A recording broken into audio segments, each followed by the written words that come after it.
Hey everybody, thanks for stopping in. I'm not a big coffee drinker. In fact, I usually just make instant coffee, just heat the water in the microwave. But this morning I realized I was out of coffee. So the only coffee I had was just regular coffee. So the way I make this is on the stove in a saucepan. In fact, my stepdad taught me how to make this. He calls it cowboy coffee. So I'm going to show you guys how I do that. So let's get started. All right.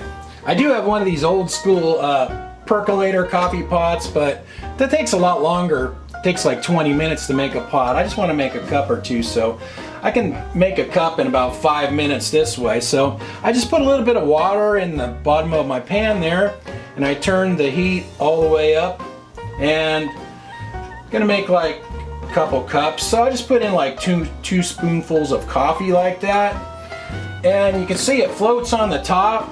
And I'm just gonna let that boil until all those coffee grounds sink, and then we'll shut it off and I'll show you what it looks like. As you can see, the water's starting to boil now, and I'll just let that boil until all the coffee grounds sink, which will probably take, I don't know, 3-4 minutes, something like that. And then I'll just shut it off and let it sit for a minute or two so all those coffee grounds settle to the bottom, and then we'll just pour it into a cup. This has been boiling for about 3 or 4 minutes now, and as you can see, all the coffee grounds sunk, so I'm just going to shut it off right there. I let that sit for a minute or two, and that kind of lets the coffee grounds settle to the bottom. Then just grab yourself your Tin Man coffee cup, and when you pour this, pour it kind of slowly so you don't stir up the coffee grounds too much. And you usually won't get too many of them in there. If you do get a few, they'll settle to the bottom of the cup.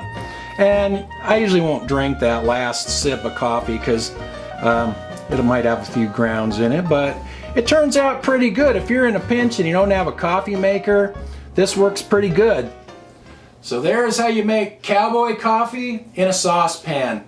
The Starbucks crowd might not be too impressed, but it gets the job done. Thanks for watching, you guys, and I'll talk to you next time.